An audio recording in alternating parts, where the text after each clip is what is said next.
everybody, and welcome to this episode of Inflight.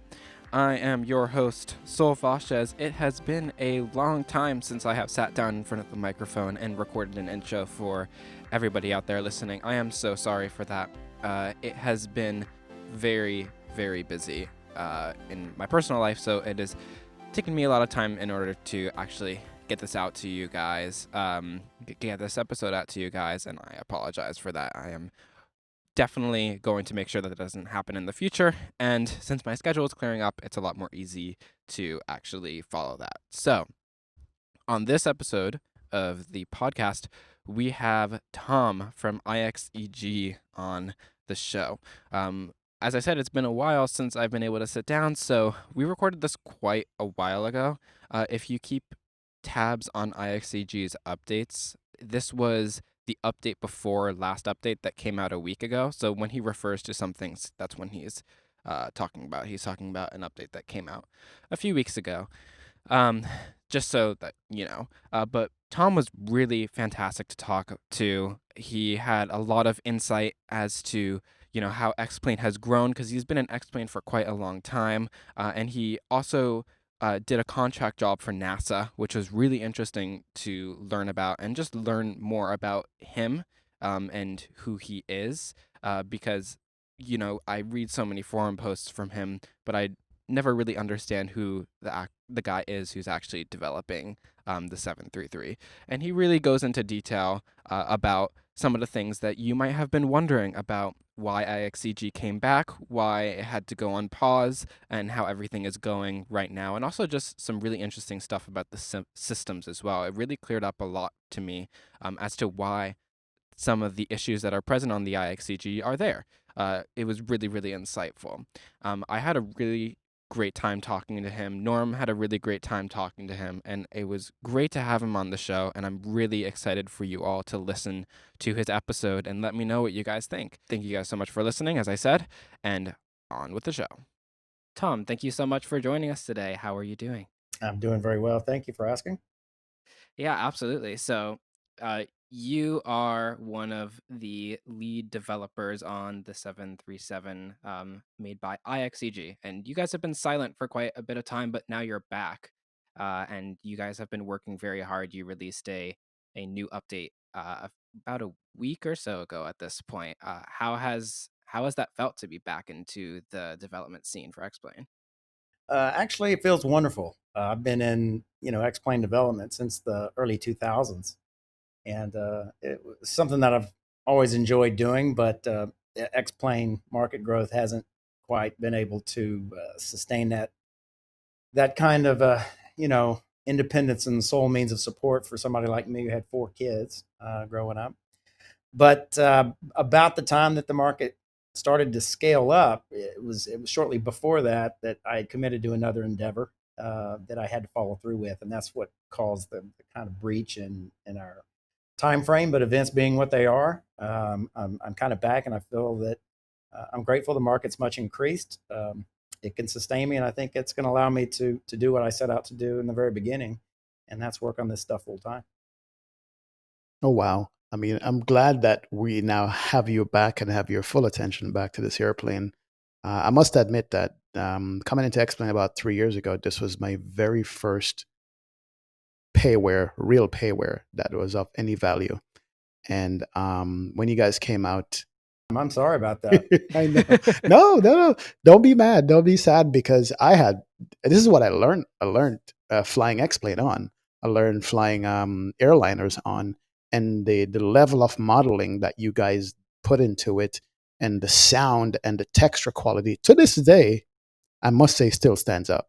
I know you have tons of work to do, but I must tell you guys, man, wow, you guys got me into it. I mean, even Thank though you. you guys, oh yeah, so even though you guys have lots of work, lots to come on the roadmap that we're probably going to be talking about, I just want to say, get this in here first, that this was my first payware, and I love it.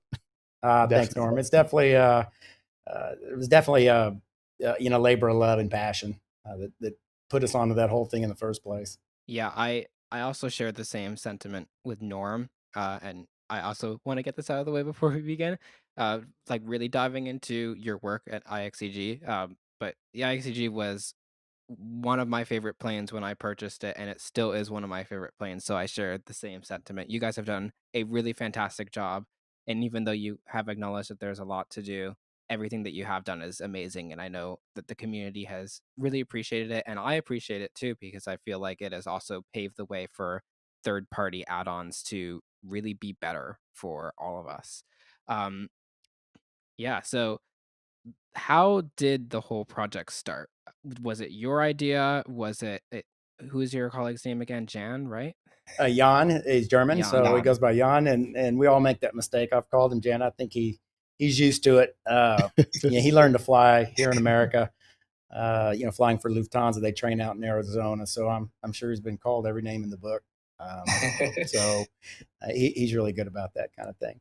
Now it's a pretty interesting story how it started. The payware scene wasn't really very big when I got started in X-Plane. It was all a hobby, and of course that's what kind of made the kind of caused the community to coalesce into the tight group that it was. But there was a small group of us that felt in the early days that X-Plane just had a much smoother flight model, and I could actually land a plane in it, even though the graphics weren't very good at the time.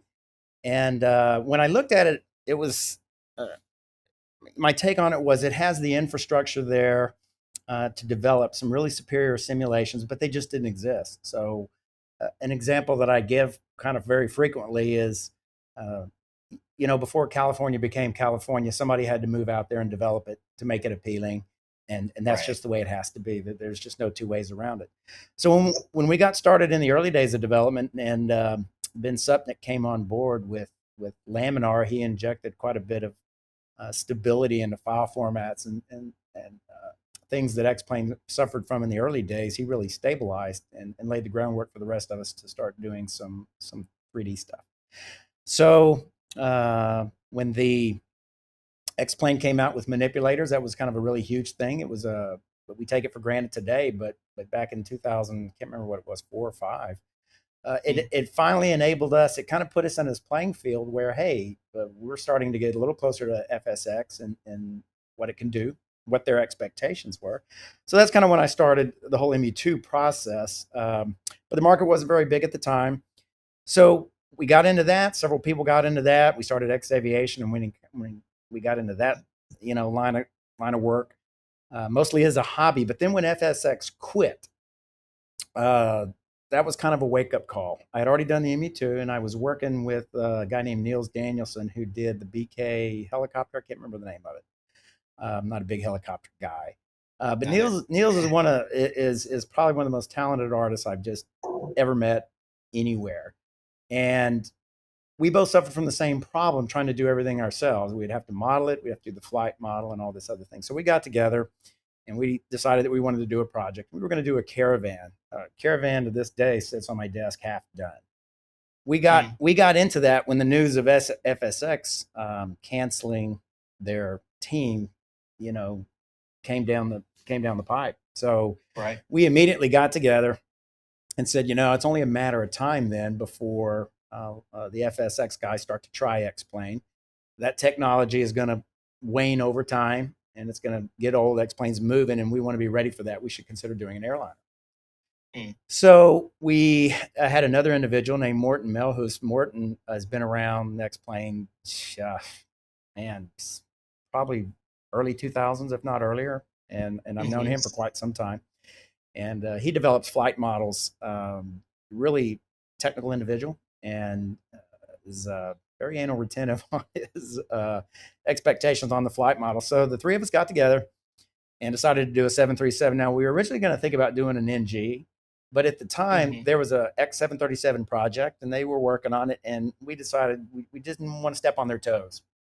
Right. In retrospect, I'm like, well, man, maybe we should have done that one. But that's neither here nor there. There's a lot of us airline types or pilot aficionados that like, a little bit of steam gauge, a little bit of glass. You kind of get this fix of button pushing, but you get a little bit of glass. So the 300 filled a really nice niche in that respect. And I couldn't tell you how we came across Jan. I don't think I did. Somebody else did. And of course, he was a Dash 300 pilot and was into X-Plane. And we managed to get him on board. And then we had a fifth individual that we had on board that was helping out for a little while. Eventually, it didn't work out. He wasn't with us for very long. So it was really kind of the four of us. And we got started. And the whole impetus was that we felt like the X-plane land or the flight sim landscape was lacking what we'll call total immersion. And this is where probably going to get a little geeky. If you look at something and you say, well, it's not real, then that's because there's some element of fidelity that's missing, right? And fidelity can run the gamut. There's aural fidelity, there's visual fidelity, there's tactile fidelity. You got all these elements that makes your brain say, "Oh, that looks real," or "It doesn't look real." And a lot of developers can excel at one or the other, but there really wasn't a product that excelled at all of them. Indeed, to this day, there's not. Even ours has all these shortcomings.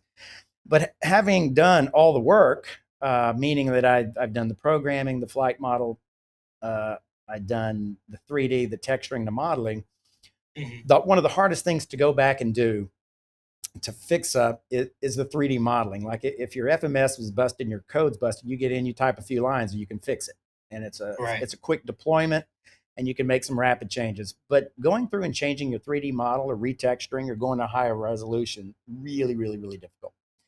And it takes a long time for a company. If they want to go back and redo their models, that's an enormous endeavor, and that usually ends up in some version 2.0 type of product for these, So we thought, well, let's get the 3D really, really fancy, and let's get the sounds really fancy. That's lacking. And then we would try to, bring all the systems online after the fact. So then we just kind of dived in. We were all doing it part-time, of course. I had a job. I was working for Laminar at the time, I think. I worked for them for 4 years. And I had, but I'm always been a contractor. I always have a foot. It's just one of the bad things that happen is I think I was hired by 3 other people in a contracting, and I would kind of bounce around between, whoever needed me the most. But for the most time, it was predominantly Laminar. Right. So everybody else had a real job. So we kind of did it as a hobby, and that's kind of why it took so long. But somewhere in the middle, we lost an individual who was working on the FMS, and we had to kind of pick up the mantle. And that was a bit of a challenge. We had to swap tech, and we had to kind of move kind of quick. It wasn't the most ideal situation, but we had to patch that situation as best we could. So we lost a couple of years doing that. I think the project ended up taking 5.5, 6 years from our first day to our end release. And we can account for 3 of those years that we didn't work on it. Family matters or whatever it was, we put it down. But we definitely had a solid 3 man years into it. And we were using Blender 2.49, and we had written some of our own tools, and we wrote our own sound engine too, because X-Plane just didn't have a very good sound engine. They weren't using Fmod. Right. So we well, let's write our own sound engine. So we did. When it bit us a little bit, or it's biting us a little bit, but that's just kind of the way it goes, in the world of technology. So we developed all that stuff, and we finally came to a point where we had to move. We really wrestled with putting it out, knowing there were some shortcomings, but we were at this very precarious point where it's like, if we don't put it out, we're in danger of never getting it out and missing the opportunity. So we took a little bit of heat for that. That's part of it when you sell products to the public, whether it's this or any other endeavors I've done. Expectations run high, and you just got to kind of have a thick skin and push through it. Our attitude has always been one where we're going to keep doing it. We're going to keep giving updates for free. So until we give them what they want, and at least we will have felt like, that we've done a pretty fair job on it. So that's how we got started in the IXEG 733. And that's how we ended up on that model. Wow. So many questions just listen to you tell that story. That's why it's called International X-Plane Engineering Group, because you guys are truly international from all over. Sweden and Norway, yeah. And then there was one from Spain too. So how do you recover from losing somebody who is writing the FMS code? I mean, do you have to get somebody else who understand that code, or I mean, how hard or Yeah, easy it is? it's a real it was a real challenge. I've never to this day, this is great. I've never been an FMS guy. I still don't know how to use them very well. Really? Even though I end up most of the code, but that's because I'm always looking at one particular feature at a time. And so yeah, recovering it was difficult. We lost some expertise, and so we had to set about doing it, not understanding, let's say, the full scope of what they could do. And when you don't understand the full scope of what you're trying to model in code, then you run a little bit of danger of not structuring your data model, for those programmers out there, not structuring your data structures to represent the model very well. And that can cause problems down the road, which it has for us lightly. The data that we use is this XML format, and I think it was chosen for us, for lack of a better term, by the original individual. And I couldn't tell you why. I couldn't remember who else was using the data set, but they had gotten in pretty deep. So by the time we picked it up, we had to work with a data set that wasn't very optimal. It was very difficult to work with. It just made it challenging, and we still have it to this day, and we will be switching. And I've got a lot of code towards that end, but of course it'll take a little time to get there. I mean, question about the FMC. Are you guys actually rewriting it, or are you handling it going forward? Yeah, I actually got rewriting it. I have a parallel branch of software that I started from, and it's mid-process. And at point, I had my code running on the left of FMS, and our current code running on the right, which is the equivalent of two independent CPUs. I mean, it's not just a mirroring of the data. I could run one route on one and run another route on the other. But that code still sits, and it is the foundation. And as this product stabilizes with this update, and we get some of the obvious stuff like reverse scroll wheels out of the way, once we get the obvious stuff, then what'll happen is I'll partition, and I've got like 4 or 5 things that I'll work on in parallel, and I'll partition my time, so many hours a day. And the FMS will be challenged because I'm trying to improve the algorithms on the one that's there while I'm still trying to write a replacement. So that'll be a bit of a challenge. Now, that being said, there's some really good things coming out of it. The new FMS code will be a little more FMS model agnostic, which it means I can easily adapt it to a different model of FMS should I want to do an aircraft that has a different FMS in the future. So it has a little bit of bonus. Plus, I have the benefit of hindsight, so I can code it up a heck of a lot faster, and I can structure it a heck of a lot better. So it's already using the X-Plane 11 data set. It already cruises all the AirInc 424 data sets. So it's a good foundation for moving forward. But it's going to sit a little bit in the wings while we improve the product that we have, specifically, the holds, the VNAV, the progress. Those algorithms I'll be able to transfer to the new product. Those won't change. So it doesn't really hamper me too much working on our current code base, those algorithms, because I can port them over later. I mean, I must say, you said earlier that you guys concentrated on the flight model, the modeling, and the 3D textures and the sound.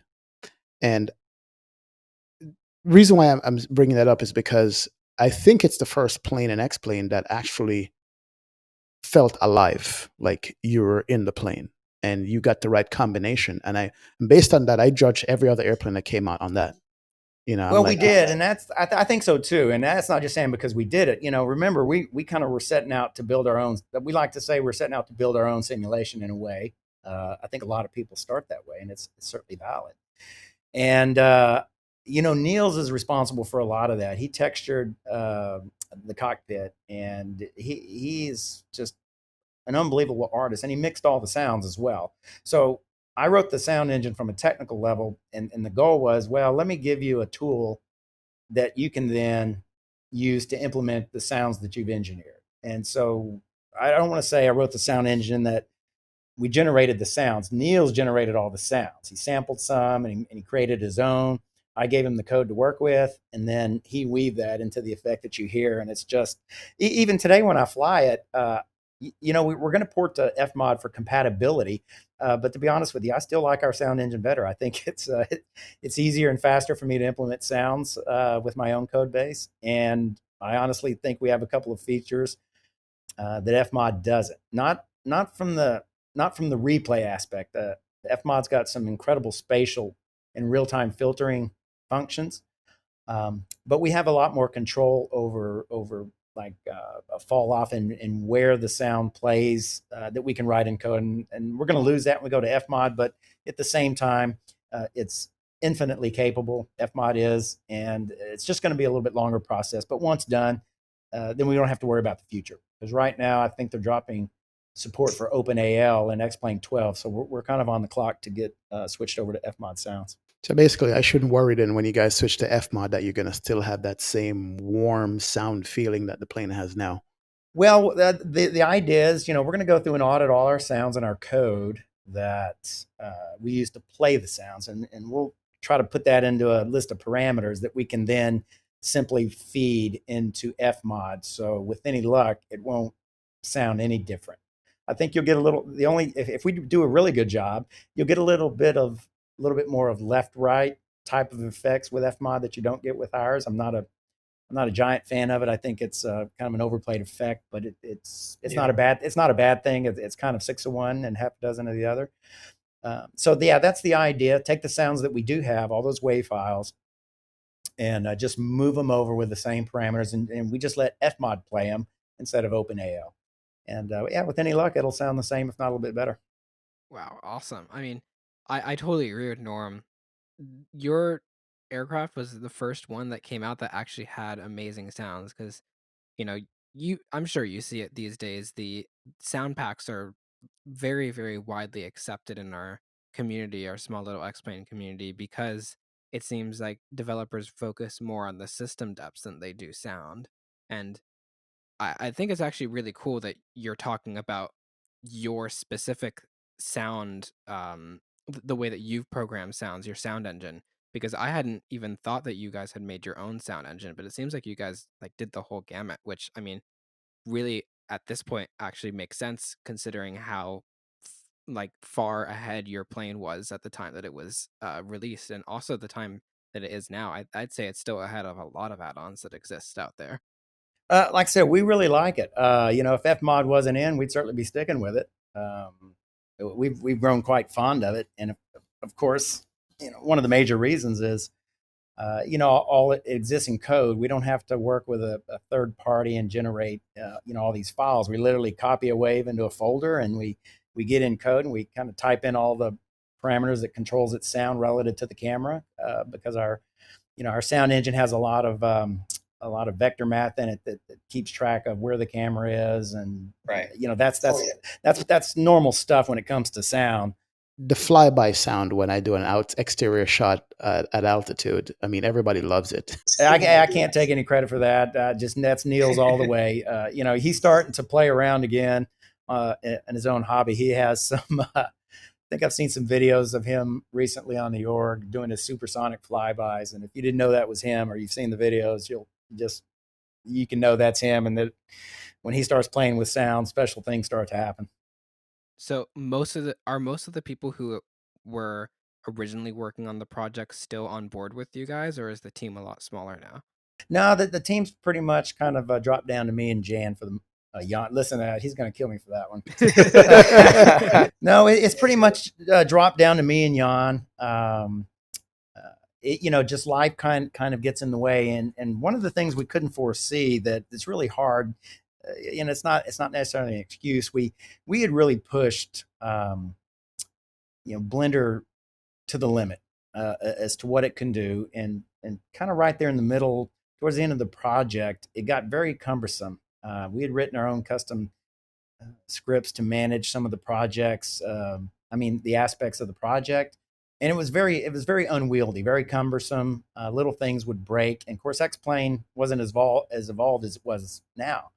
So it got to be where even little things that would break it would require very cumbersome fixes. And it got to be a little difficult.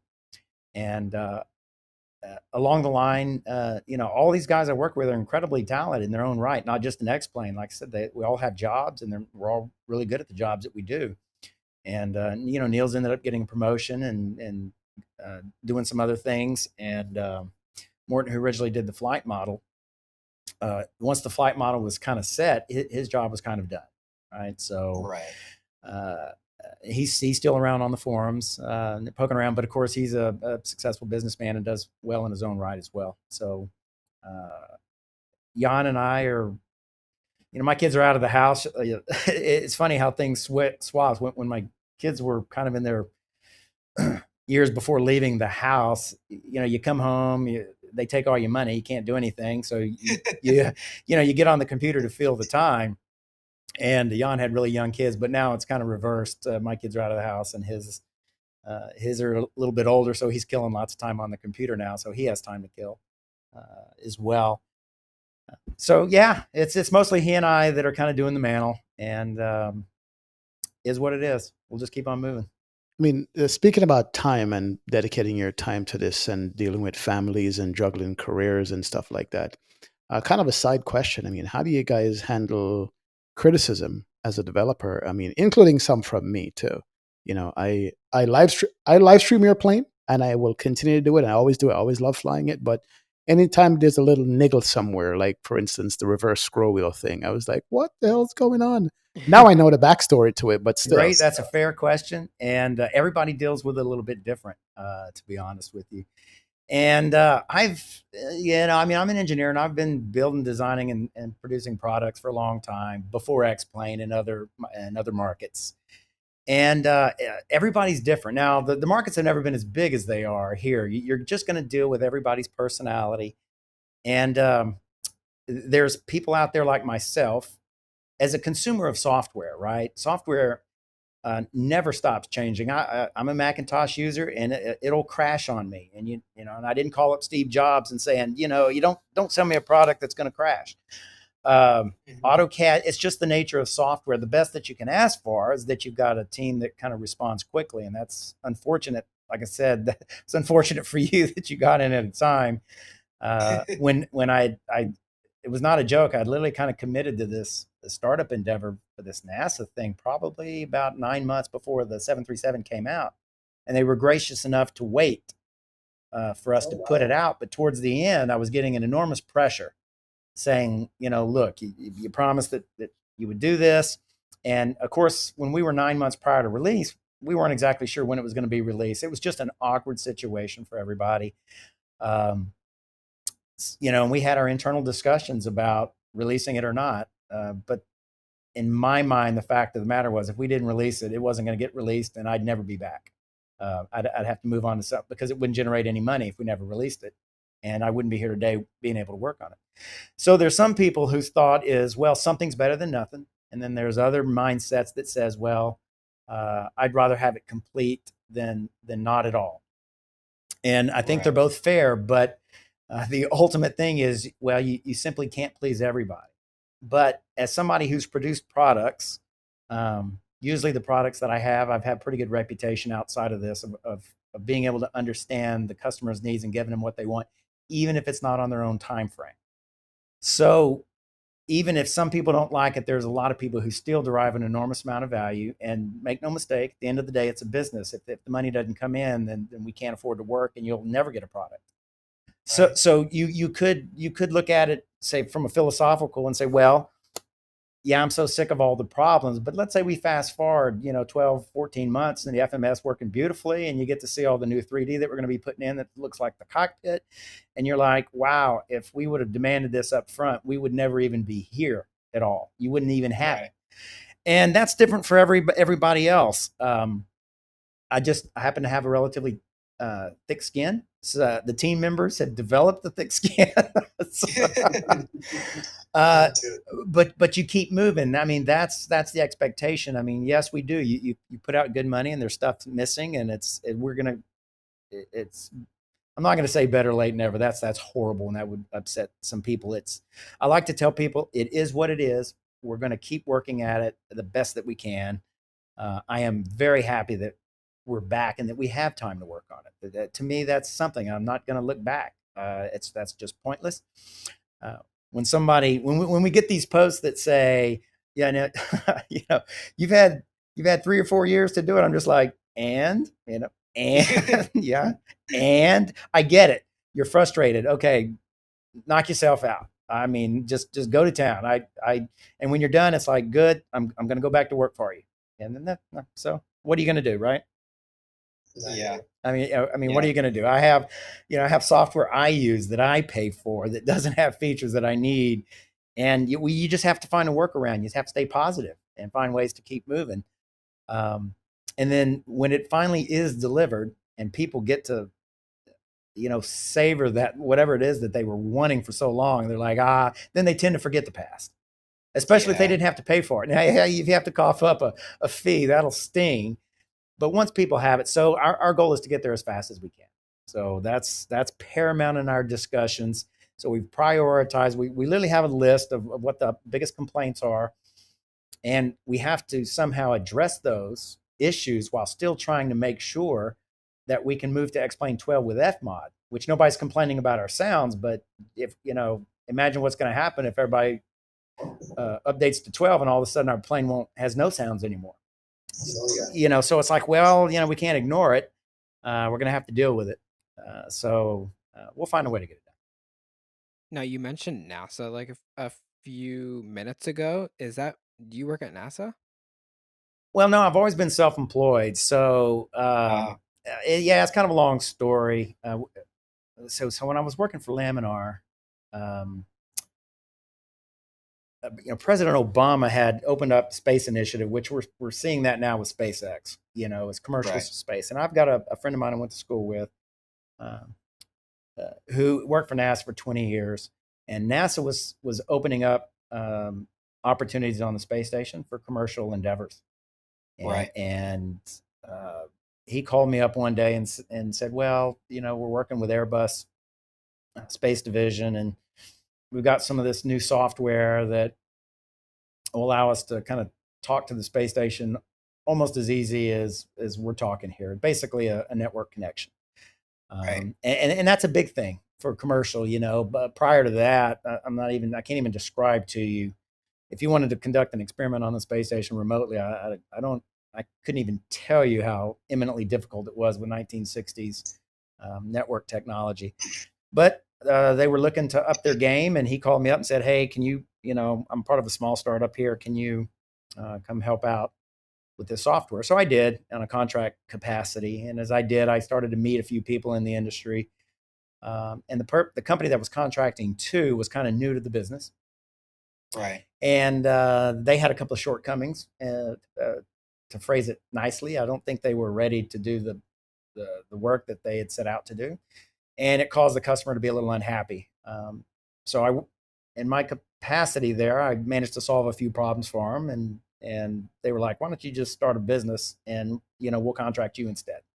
So we're like, okay, that's what we did. So that's what we did. Yeah. So we did it. So we started a business with two other partners and to do biological research on the space station. For a couple of years, my job as the engineer was to design it and build it.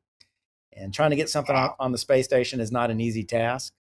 Well, put it this way, I think I'd die. To me, terrestrial aircraft certification would probably be a breeze. It was pretty. So yeah, once I got involved and committed, like I said, the commitment was made 9 months before the IXEG came out. So it was a very awkward situation because it ended up.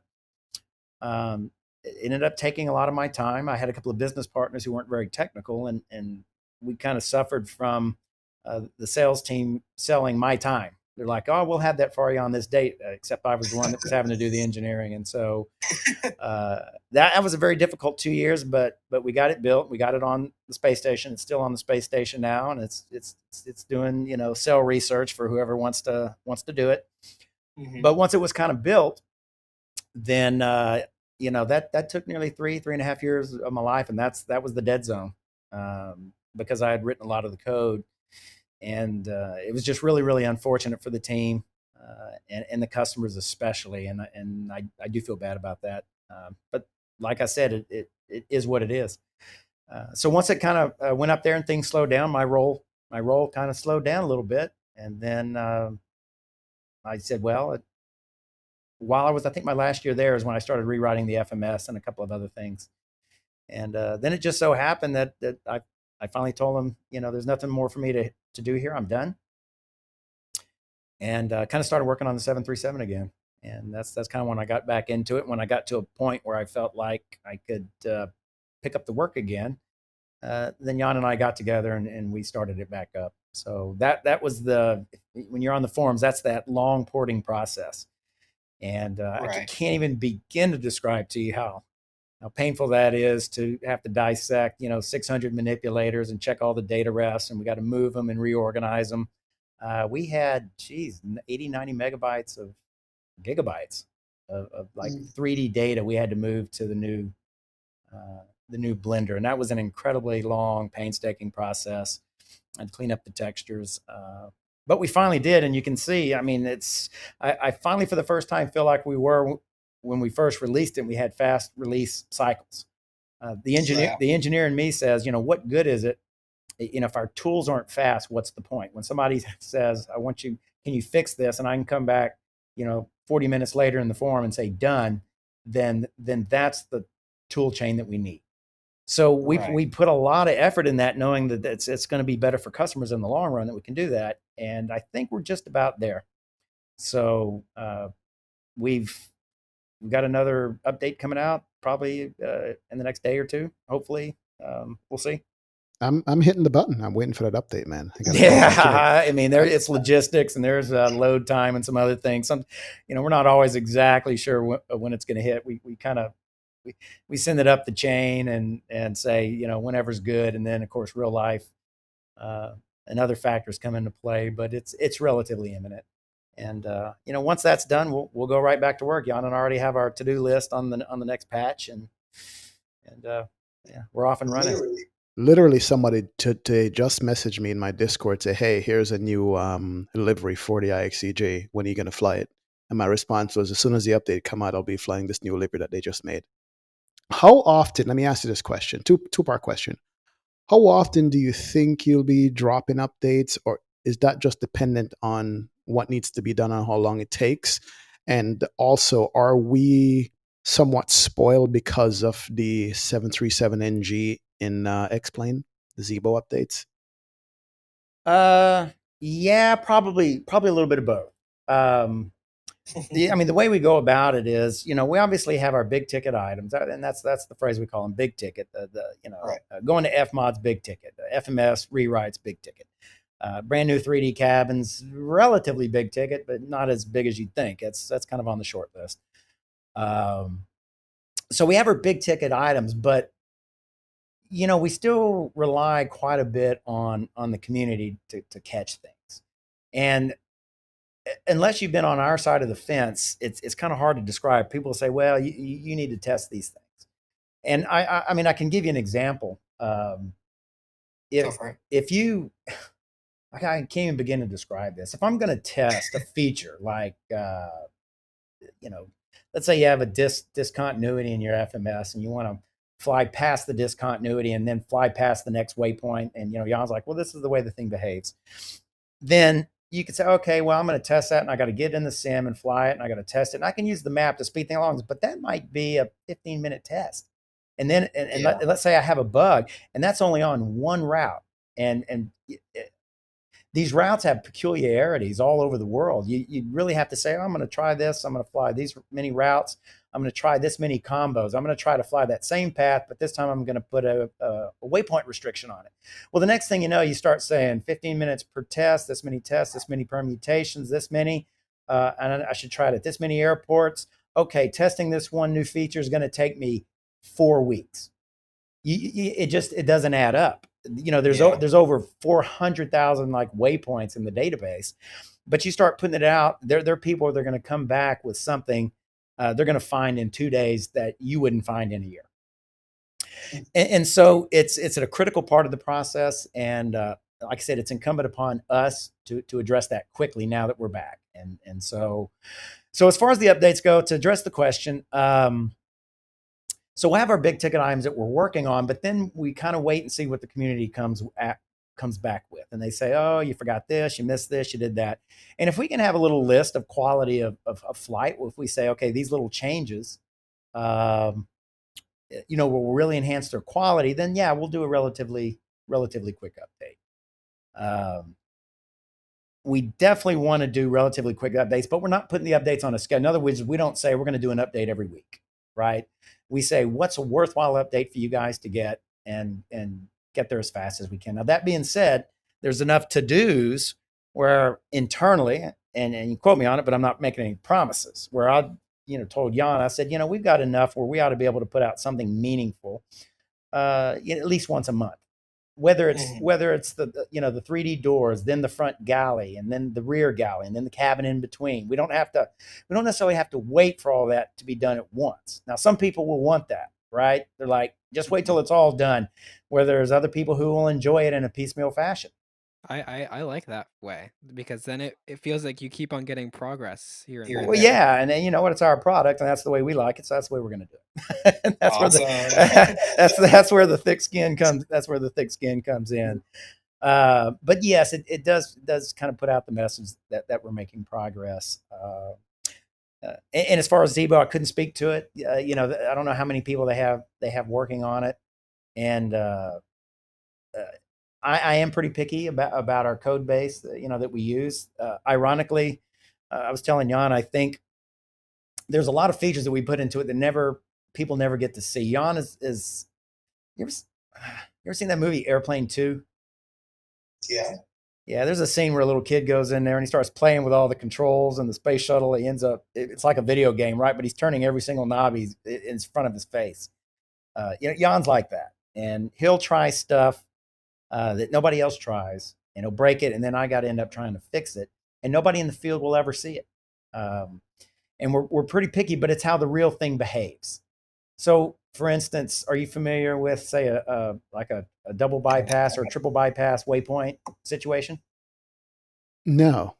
Yeah, most people don't see that. So our code handles a bypass, and this is a situation where if you're flying to a waypoint and you got two waypoints, actually a guy posted in the forums, you might have seen it, in the LNAV drew a circle.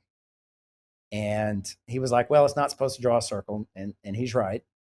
So what he did was he did a shortcut on a route where he turned to a point and he was flying towards a point, and then it was a flyby waypoint. But at the speed he was flying, the radius of the turn is big. And it's so big, he ends up, and when I do the calculations, it can't make the next waypoint. It will still be in the middle of the turn when it passes the next waypoint. So what the FMC does is it bypasses, and it says that's bypass. And you look in the legs page, it'll say bypass. And then the FMC has to go on and figure what the interception angle is to the next leg. And if that point's too close, then you get a double bypass situation. And you got to calculate the intercept to the third leg down the way, and you got to do that. And then if you get a third bypass, then the guy who designed the route did a horrible job, and you're supposed to get a disco. But we do triple bypass, like a double bypass situation, but nobody ever sees it. But it's got to be there, because if you don't, then the FMS wouldn't behave right. And a lot of times it's transparent. It's remarkable just listen to you talk about the different things that's necessary to make the stuff work. It's remarkable. I mean, this is some serious programming going on here. For me to just jump in San Diego and fly up to San Francisco and punch a couple of buttons in the FMC, and it takes me there automatically. We don't think about that stuff. It really is hard to explain, because in the end, it's a simple magenta line, and it takes a lot of behind the scenes to make sure it can draw something. I mean, it's not until you get into linear algebra and spherical trigonometry where you realize that even a number off the slightest decimal can throw your route out of whack. One of the more difficult things we have to do is when we evaluate a waypoint, we have to calculate whether or not we can make that waypoint before we draw the route. So we actually have to, in a way, we have to scope ahead and make sure that when you come out of the turn, it's before the next waypoint. And some of the worst bugs I've had is I would get some data, I would calculate this turn, and the route wouldn't work, and I would calculate that the airplane was coming out of the turn, the very last point on the turn, like 0.01 nautical miles past the second waypoint. And so it couldn't make the waypoint, and it was causing problems in my code. And I had to get down to about 4 decimal levels to realize that, you know, the number was too high. And that's the kind of stuff we just have to debug. You just have to work your way through it. Jeez. And then included in that, I mean, I by the way, I love the videos that are put out before the update comes out, just to show us the audience what's new. Because yeah, we could read a list of stuff, but half of them we probably don't know. But if you show it to us like you do with a video, we'll love that. Jan's real big on that. In fact, he's working on that right now. Awesome. Now we appreciate that. Funny, but one of the things that he was showing was somebody found a rendering anomaly or something, or rendered wrong in the wheel well on the pump. I mean, I saw that one he was talking about. I couldn't believe it. You know. Well, and that was Jan. He puts on his VR goggles and he starts acting like a mechanic. And he's got his head behind the panel and he's like, "Hey, you missed this spot, and hey, you missed that spot." And it's like, man. You know what's interesting though is you know, we look at it now. When I was in the process of putting it back together in the new version of Blender, it's you know, I don't know if you've ever done this. You go back and you look at your old work and you say, "Oh, it's just horrible," and you know how good it could be, and that's, you know, that's what we're set. And of course, X-Plane performance has improved. I mean, remember we started this 10 years ago, and we had all sorts of limitations of. And these heuristics is like, well, you know, don't go over this many polygons. Don't use textures. You know, if you use textures this big, you're going to have problems. Now those are almost gone. So, you know, we have kind of carte blanche to say, you know, the high quality we put into the cockpit can now be put into the rest of the aircraft. So that's high on the to-do list.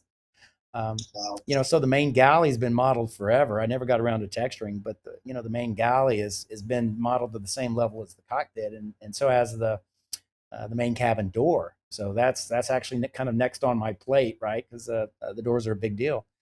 And so now we get to bring that kind of level back into it. And of course, we're going to be fun and facetious. We're going to, you know, put in the functionality for the attendant panel, and you know, we'll be able to fire up the coffee maker, and you'll be able to see that, you know, you'll be able to see the oven load on the generator, and the coffee load and all that fun stuff, just because it's, why not, right? Wow, those old school coffee pots that I used to bang ice and break it up in the galley. I love that. Well, yeah, I mean, X-Plane, you know, they got that shiny texture now. It's like I don't have to fake that mirror. I can put it on there, and you know, we can put some fancy lights, and you can go back and work the coffee maker if you want to. Did Vulkan affect you guys any, or? Well, no, only for the better. Not from a programmatic. You know, Ben Supnick and Sid, the programmers who are responsible, have worked really hard to try to not affect us at all. So, you know, Vulkan has implications for those products that draw outside the airplane in 3-dimensional space, but people who draw to the panel texture, which is what we use for our EFIS, are largely unaffected. And it kind of had to be that way. We have so many products that do that. It's just not kind of a feature. So we just benefit from it like everybody else. You know, we got smooth experiences and faster frame rates, and, you know, we're loving it. A wider question. Do you like the direction of X-Plane and how they're handling things and where they're going with it as a developer? Keep in mind that I've you know, I've been around them for a long time. I mean, one of my favorite stories is when, you know, Ben Supnick came on board, and they were a really small team, and I was just learning to program in C. You know, I'd call up Ben, me and another guy named Alex Gifford. Now, Alex worked for Laminar too, and he and I worked together on X-Plane 10. We both worked for Laminar, and I did a lot of the airport scenery and the airport and the Lego bricks, and he did all the houses and AutoGen stuff. And he and I were kind of learning to code at the same time, and we flew out to Boston, where Ben lives, and slept on his couch in his bedroom, and he kind of showed us the ropes, and that was a lot of fun experience, and we became good friends. And it was that experience that kind of led to me working for Laminar. So I had already had this connection with how they were going about things. And I used to have this saying, so in the early days, when Payware was just coming out in X-Plane, you know, a lot of the FSX guys were, you know, if that's the best X-Plane is, then, how can you even bother to compare it? But I was looking at it more from an infrastructure point of view of what it could do. I said, it is a superior flight engine, and I was watching Ben put in but it was my California illusion earlier. We had all these tools, but nobody had built anything glamorous with it yet. But I could see the tools that he was building, and it's like, we just need somebody who can build something to show the world what X-Plane is capable of. And so, yeah, I've always been kind of on their page for the direction that they're going. They, like a lot of us who do this thing, we're kind of OCD, and the growth has kind of put strains. But I think they've grown they've grown incredibly well. And when I left Laminar, they've got some really talented guys to come in to do the work as well. And so, yeah, it's just a great family. I love the product. I love its fluidity. I love the way it looks. I still enjoy X-Plane immensely. I mean, I know you're talking about time and stuff, but do you even have any time to even fly for fun in X-Plane at all? Heck no. That's what I thought, Now, I ironically, with the kids out of the house, I don't have my pilot's license, which people can't believe, but I've been around flight my brother was a military pilot. My dad had a plane, and I've been flying since I was a kid, and I got friends who have planes, and I'd have no problem getting in a plane. I've got like 80 hours in an MU2. A friend of mine lived next door, flew one, and I would fly with him pretty regularly. So, but of course, it was all about getting the kids out of the house and getting them to school, and that's kind of done now. So, as that's looming on the horizon, and I'm sitting there thinking, well, I should really think about taking some flying lessons now that I'm having time, and I have some hours, but I need to finish it up. I have found myself desiring to fly an X-Plane, but can't seem to make it happen. So, yeah, we'll see. Wow. I mean, wider question. The elephant in the room that's coming up in the sim community. Any thoughts on Microsoft 2020 at all? I mean, it's only going to be speculative. I mean, we've talked about it. My whole thoughts are, well, X-Plane walks to its own drum, and we've been through this before when we came in. Those guys are doing a spectacular job. I have really kind of two thoughts on it. There's only so much detail you can put in that we have come to enjoy on a close-up level, right? So if they've got a great engine that generates killer scenery, then the closer you get to the ground, trying to make that really accurate is I'm curious to see how that's going to be done. You can't. There's just no way you're going to model the fidelity of every airport around the world. You say, oh well, this sign's here, and this has got a door, and it's got a custom business sign. You just can't get to that level on around the world. You'd literally have millions and millions of. So I'm curious how they're going to do that, but that's just a curiosity. At the end of the day, people have aircraft they want to fly, and if that aircraft is going to be an X-Plane, then they're going to fly X-Plane. If it's in Microsoft, they're going to fly Microsoft. If somebody came out with a systems death with the sounds like we did, and they came out with a 737-300 in 2020, then we might have a problem. But, I don't think that's going to be the case. We've got other planes, believe it or not, that I think, I don't want to say we as in IXEG. I know that there are other planes being developed for X-Plane. That's a better way to say it. That probably are not going to get developed for Microsoft. And these are good study level products that are coming online. So I think a lot of us old timers feel in the end of the day, it's like any other program. It's a tool. I'll probably get both, and I'll fly whatever I feel like flying at the time. Wow. Would you ever consider porting that over there, the IXEG? I'm not sure because I don't know the tool chain. It's only speculative at this point. Now, that being said, I haven't even bothered to look into. It seems like they're working with some developers, and there's a program where you can do that. But to be honest with you, I haven't looked into it. We have enough to deal with on this side. I may look at it one day. I just couldn't answer that question. I just couldn't answer that question. Too early. It is too early, and I don't know if they're working with some of the other guys. Laminar's pretty stalwart. When they come up with new stuff, nobody gets special treatment, right? You have to wait. Everybody has to wait the same. So I don't know that that's going on the other side, but it may be. It may be. So yeah, my take on it, my end all be all is I'm not thinking about porting to it at this time. People are going to fly whatever aircraft they're going to want to fly. If it's an X-plane, it's an X-plane. So our take is we got plenty of work to do on this side. We're going to keep towing the line, and we'll cross that bridge when we get there. So something I wanted to know a few questions ago, but my audio unexpectedly failed, so I wasn't able to ask it, but I'm back now. What is one of the features that you guys have on that large list that you are the most excited to implement? Like, what are you excited to see users use in your aircraft? Oh, that's easy. I mean, that's the VNav and the holds. I mean, that's, I'm the FMS guy, and I had to try to, piece that together with a couple of shortcomings. One was my lack of had three shortcomings that's contributed to it. My kind of lack of knowledge of how it worked. The data set that we were working with format was not really conducive to building a vertical route. It's not insurmountable. It had a few complexities. And then, believe it or not, I just wasn't as good as a coder back then as I am now. So yeah. I look at that code, when people say, well, you got to take out you have to take out the restrictions and then you can do it. And I'm like, I wrote that in there, but then I go back and look and it's like, well, my parsing routines weren't very good. They weren't picking up on some of the combinations of letters. And I look back that and think, how could I have missed that? So amateur. And now it's so trivial a thing to do.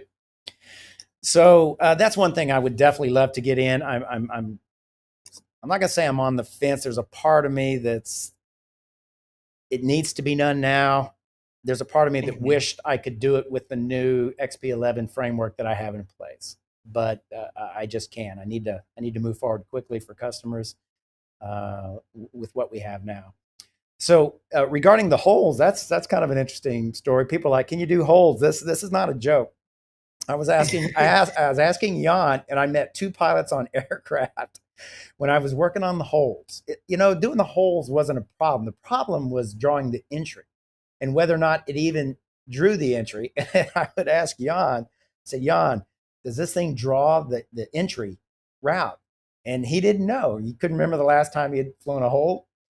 I ended up talking to two Southwest pilots. One time I was sitting next to him and I asked him, he goes, I don't know if it does or not. I think it does because I've never noticed otherwise. And it really was not about doing the holds. It was about drawing the entry to the holds and doing the algorithms, because I had actually tested some code for holds on procedural holds. And I had it working at one point. I don't know that it works now. Something went south.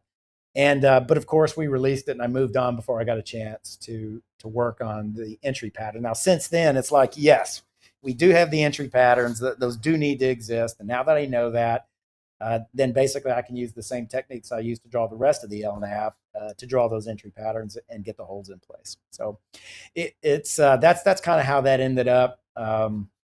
It was an outstanding. We didn't have an answer to it. And by the time we did, I was off on the NASA stuff, and that's how it happened. That's how it went down. Isn't holes kind of like VNav as far as the real world? As far as I've heard from pilots, like they rarely use holes and they rarely use VNav in the real world. Well, certainly holes are less common in the real world. I mean, if you think about it, holes are just expensive. Nobody wants to hold in the real world, and it's of course it's done, with weather, but with RNAV nowadays, even that's somewhat minimized. In other words, they'd rather keep you, with flow control, they'd rather keep you on the tarmac at your departure airport than put you in the air and make you hold. Right. So yeah, holding's not something they want to minimize it. So yeah, but a lot of pilots can do it without holding. VNav, I can't speak. I've only got Jan's word on it, but I will say that his sentiment is echoed by a lot of pilots. The way they learn, VNav is a pretty high degree of automation and sophistication, and a lot of guys, by the time they get into an aircraft that has real VNav autopilot versus, what they call advisory VNav that just gives you the indicator, but you still have to fly it. A lot of guys by that time, can do their descent calculations using other means, and they're comfortable with it. So they don't necessarily use it. Jan is quite a student of the FMS, in my opinion. He can. I've seen him fly flights that other people said that it was broken, and he's got this deft management of speed, some other things to keep it within parameters. Now, don't get me wrong. Other people who hear the podcast, that's no excuse. And he's right. He's right. There's a lot of things on VNav that I see every developer fighting the VNav where they constantly update and change it and never can get to this point where it's just 100% perfect because you have tailwinds and stuff. We are fighting, believe it or not, we're fighting procedure designers. Now that may sound crazy. So there are guys in the real world that have to go out and they have to design a procedure, and they'll have these conflicting restrictions that they'll try to come up with the best now, and that procedure will get published, and then it'll end up getting encoded somewhere, and then Navigraph will extract it and send it down to us. So we would have these there are papers out there on the theory of a VNav descent. And, the perfect VNav descent would be, you bring the engines back to idle and you coast all the way down to the threshold. That's minimum fuel. But you start throwing a few restrictions in there, that you got to fly at 5,000 feet for the length of this approach or the star. Then you're never going to be able to do that. And we would have to ask these questions is, okay, do you descend now to the 5,000 feet and fly 5,000 feet? Because the higher you fly, the more efficient. Or do you fly to the point where the last possible point where you cut the power and you glide and you'll cross that waypoint at exactly 5,000 feet? And it's kind of a challenging. It's a challenging thing to do. And then you put a disco or a vector that's got like this infinite leg. Then I don't think people understand that sometimes we're having to calculate VNav, and it's not always easy. In other words, there's minimum requirements. I think to calculate VNav, you have to have an altitude. The whole thing starts with an altitude. Right. Because you have to work backwards from an altitude to where you are to know where your descents are and to start your descents. And if there's a disco in there, then you can't calculate VNav from, let's say, the airport threshold. You have to do it on the upstream side of the disco because that's your last known. And if there's no altitude restriction, you can't even calculate that. Yeah. So there's a lot of factors and then that's just one procedure. And then next thing you know, you got 300,000 procedures and you're trying to accommodate them all, or how many ever there are. You might end up coding that works great for one procedure, but then you get in another part of the world where all the procedures have a similar pattern, and you find out that what you did doesn't work for that pattern. And you've been, flying these procedures in America for a month, tuning it. You haven't even touched flying in, Indonesia. And the minute a customer buys it in Indonesia, and he's like, "Your VNav sucks. It broke." And you're like, sorry, man. I flew 482 procedures over here. I didn't get to the ones over there. So these are the realities of we deal with. And it's not until you get down on that really number level to where you're like, man, this thing's just tough. And then you got all these rules that when you overwrite, I'm going to shortcut. And it's like, well, if you're going to shortcut, then do you want the abeam points or don't you?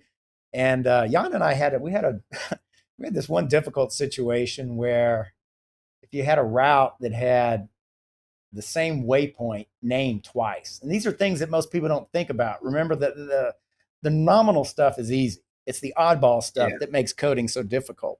But we would encounter these goofy situations where it'd be like, there's a name twice, and you want to put in a conditional, and it was having problems trying to figure out. It was a shortcut situation, and the code would have to go through and say, this point already exists in the route, but there was two of them. It was like in there twice. And couldn't remember what it was. I just remember thinking, this seems so simple, but it made it really difficult for the code to parse. So, you learn from that, and that's part of the that's why going with a new data structure that's more ARINC 424 based, I'm so excited about it. It allows me to include data this extra data that the current data set doesn't. And with the extra data, it'll help me be able to do these routes exactly like the real FMS does. So definitely, this is your favorite part of the airplane that you're looking forward to then. Yeah, that was kind of a long diatribe. No. I'm listening intently. It's great. Well, to be honest with you, I love it all. I mean, I can't wait because I know how well our models are on the cabin. People don't see it in the doors, but I know how much detail and I know what I'm going to put into it. And it's like when I get this out to the vision that it's in my head, people are just going to love it. I mean, I'm going to love it. I'm doing it for myself, and people are going to love it too. So there's a lot of cool stuff that we want to do, and eventually we want the whole airplane to look like the cockpit. That's the goal. So if you look at that and look at all the detail and say, well, they're not going to stop until that's over the entire aircraft, including the the wheel well. Then, as far as I'm concerned, we have something to do. We have something to keep working towards. So we're going to do that. That's the plan for the 3D. And then beyond that, you say, what's beyond that? Well, we need to think about cargo variants and 400 and 500 variants. Oh, these are people ask, well, where do you go from here? And that's the answer. So the goal is to get this plane with that fidelity that I mentioned earlier, visual fidelity, aural fidelity, maxed out just about everywhere we can. And so I'm just excited about, every bit of it. But I'll be happy to get the VNAV fixed for the customer base. There's a lot of guys that fly online and they rely on it. The controllers are always giving them alternate flight paths, and the VNAV is just buggy on the descent. Yeah. I have to say, as a frequent flyer of it, or I've done so many flights of this airplane. I mean, I've overlooked whatever deficiencies you think it might have. I don't see them except the VNAV thing or the FMS thing. And once that's out, you are 100% in my book. You know what I mean? When we develop it, we have to do a couple of test routes. And I can't remember where I was doing them, but I can tell you there are other people that think it works great and have good luck with it. And the only thing I would say to that is, well, that's simple. They're flying the routes that I used to develop it.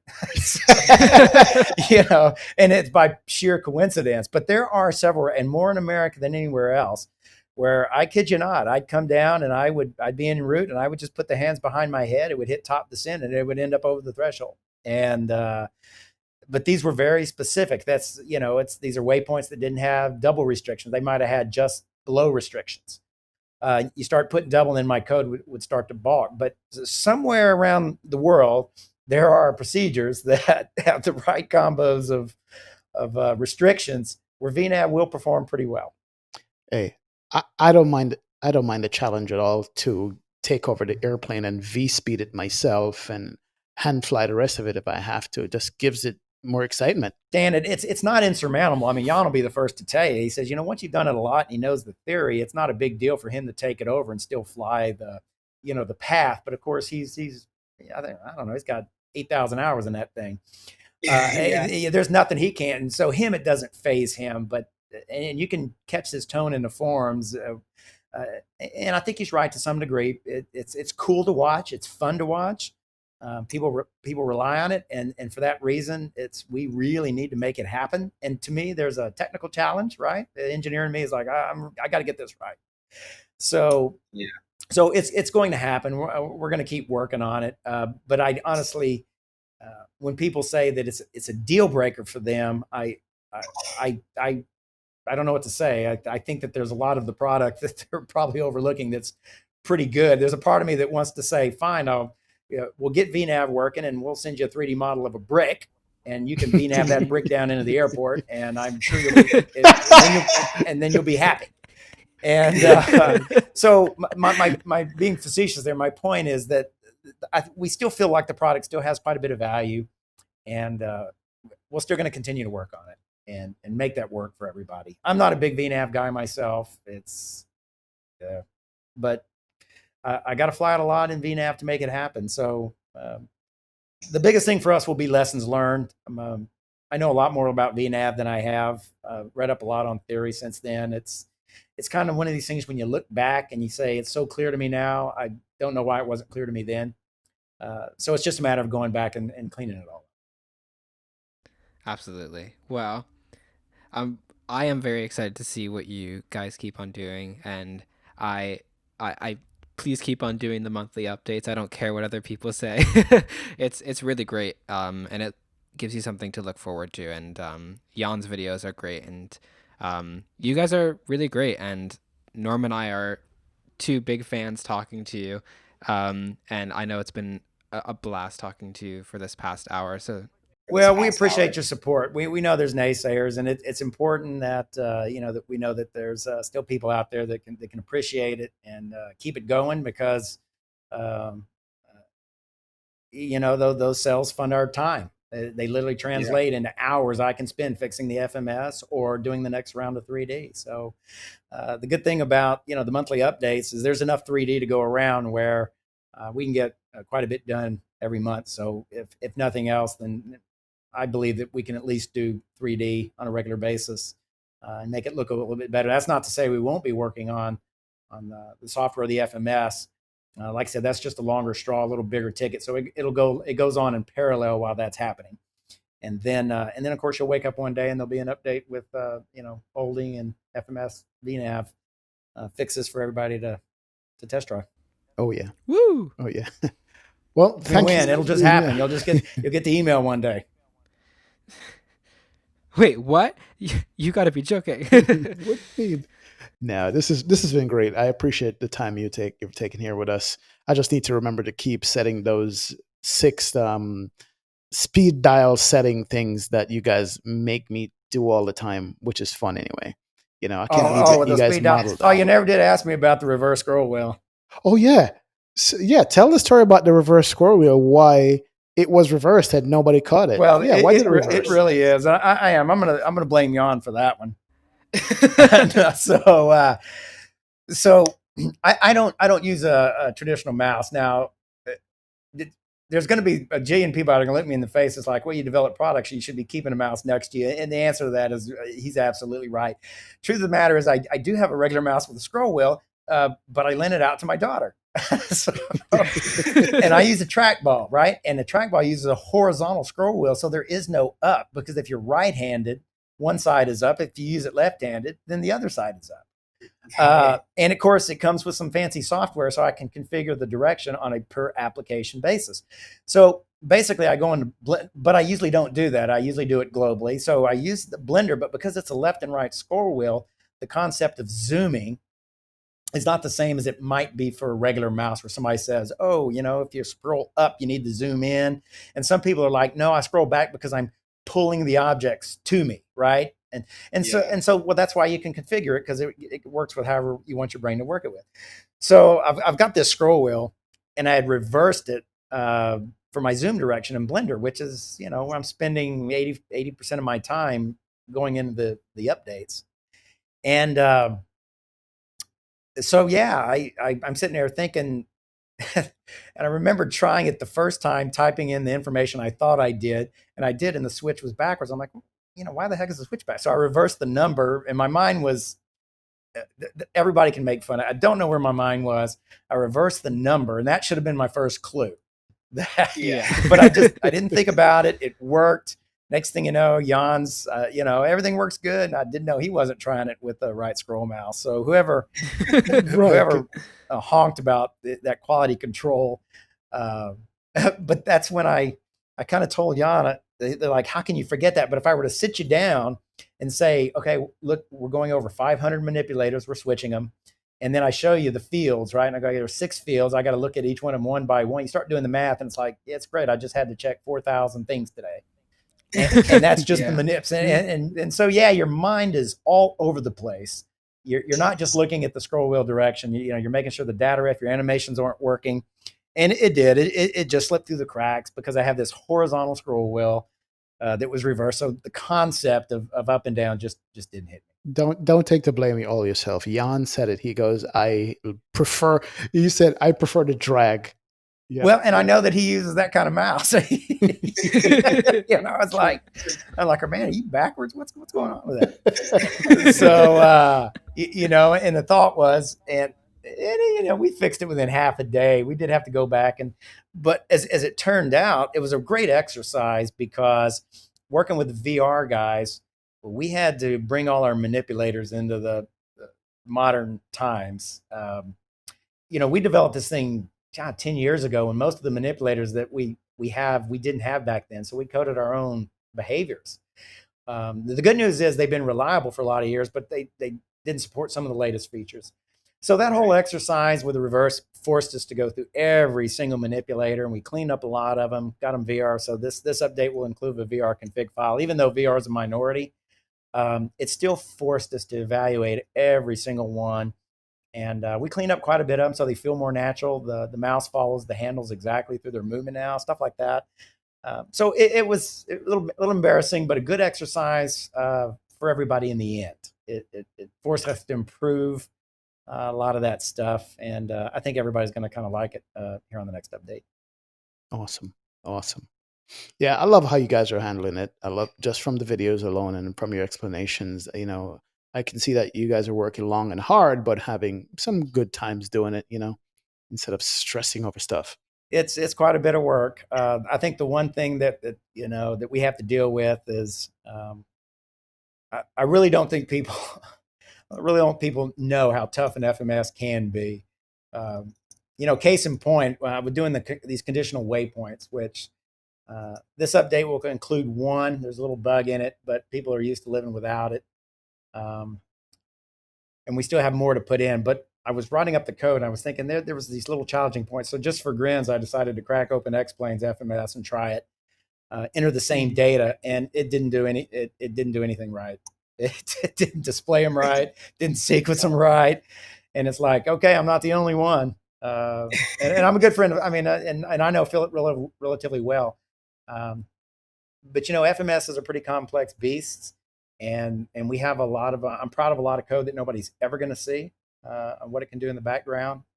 But you just kind of have to acknowledge that's the way it goes. And you have to, at the end, you have to keep the customers happy. So is what it is. Absolutely. Definitely. Absolutely. All right.